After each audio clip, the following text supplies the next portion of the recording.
안녕하세요. 청강TV의 김인숙입니다. 추운 가을에 대한 인생 문장을 시작합니다. 문정희 시인의 별 키우기. 나만의 별 하나를 키우고 싶다. 밤마다 홀로 기대고 울 수 있는 별. 내 가슴 속 가장 깊은 벼랑에 매달아 두고 싶다. 사시사철 눈부시게 파득이게 하고 싶다. 울지 마라. 바람 부는 날도 별이 떠 있으면 슬픔도 향기롭다. 이반 부니는 러시아 최초의 노벨 문학상 수상 작가이며 귀족 가문 출신입니다. 푸시킨 상을 2번이나 받았죠. 대표작으로는 아르세니 예프의 인생, 열린 하늘 아래서 등이 있습니다. 그의 작품은 심리 묘사에 뛰어났고 태폐적인 색채가 깊습니다. 추운 가을은 그의 단편입니다. 그해 6월 그는 우리 영지를 방문했습니다. 우리는 항상 그를 가족처럼 대했습니다. 그 사람의 아버지는 나의 아버지와 친구였죠. 그 사람과 차를 마시며 식당에 엄마와 함께 앉아 있는데 아버지가 여러분 큰일 났어. 전쟁이야. 사라예보에서 황태자가 암살됐다는데 곧 전쟁이 날 거요. 독일이 러시아에 전쟁을 선포했답니다. 그러나 식사 자리에서 그는 나의 약혼자로 공포되었습니다. 9월에 그는 전선으로 떠나기에 앞서 작별 인사차 우리 집에 왔습니다. 모두들 전쟁은 곧 끝날 것이라고 생각했고 우리 결혼식은 봄으로 미뤘습니다. 작별의 저녁 시간이 찾아왔습니다. 아버지가 창을 바라보며 너무 때에 이른 추운 가을이야. 뜰의 검은 하늘 위에는 깨끗한 얼음 같은 별들이 선명하고 날카롭게 빛나고 있었지요. 아버지가 자네는 내일 떠나는 거지? 네. 엄마는 일어나 미래의 사회에게 성어를 그었고 그는 고개를 숙여 엄마와 아버지의 손에 입을 맞췄습니다. 그는 나에게 잠깐 산책이라도 할까? 내 마음은 무거웠지만 아무렇지 않다는 듯. 좋아. 그는 다정한 미소를 지으며 페트의 시 한 구절을 낭독했습니다. 얼마나 추운 가을인가. 자신의 숄이나 카포트를 걸쳐라. 오 하나님, 세상에 이럴 수가. 왜 그래? 아무것도 아니야. 그냥 우울해서. 우울하면서도 좋기도 해서. 정말 너를 사랑해. 우리가 뜰러 내려가니 밝아지는 하늘과 검은 나뭇가지 사이로 반짝이는 별들이 나타났습니다. 그는 걸음을 멈추고 저기 좀 봐. 집의 창문들이 가을의 느낌으로 빛나는 게 얼마나 멋지지? 난 살아서 꼭 돌아올 거야.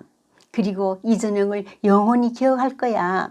그는 나를 안아주었습니다.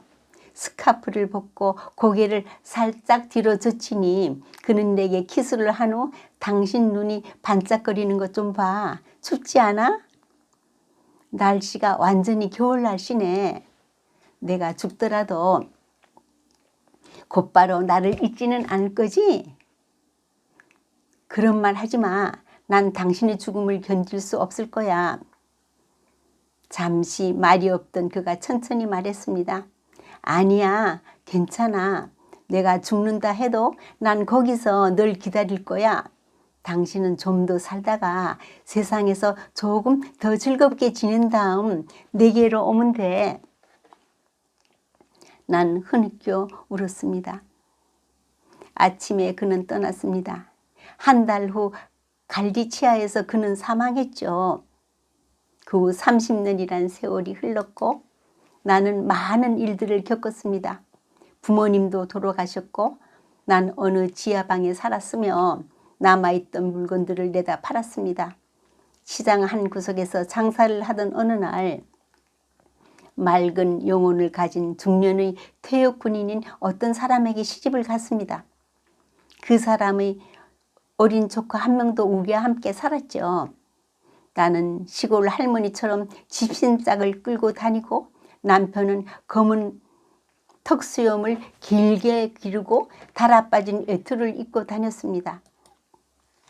어느 겨울날 우리는 망명을 가려는 군중들과 함께 터키로 향하는 배를 탔는데 남편은 여정 중 티푸스로 사망했습니다. 어느 날 조카 뇌에는 젖먹이를 남긴 채 사라지고 연락을 끊었습니다. 나는 온갖 힘들고 험한 일들을 하면서 오랫동안 콘스탄티노플에서 살다 아이를 데리고 이곳저곳 전전하지 않는 곳이 없었죠.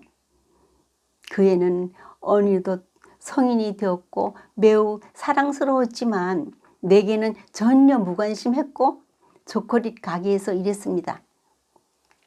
나는 니스에서 그럭저럭 지금도 살고 있으며 그 언젠가 견뎌낼 수 없을 것이라고 경솔하게 말했던 그의 죽음을 견디어냈습니다.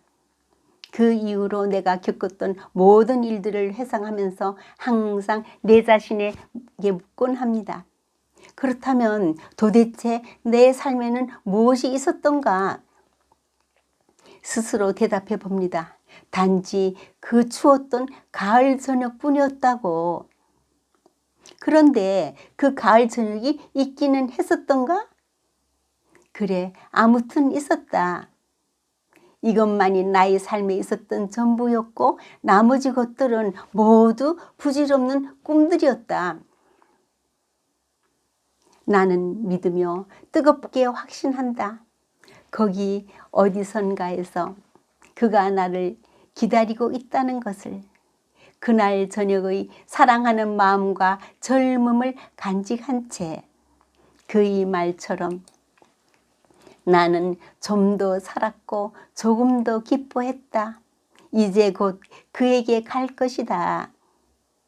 성경의 누가복음엔 너희의 인내로 너 영혼을 얻으리라. 아내가 미장원에서 머리를 짧게 자르고 오자 남편이 누구 맘대로 잘랐느냐고 화를 벌컥 냈습니다.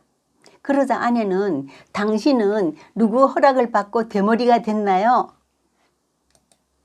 오늘도 지나온 삶은 하나님이 베푼 은혜의 여정이었음을 깨닫는 복된 날이 되십시오. 감사합니다.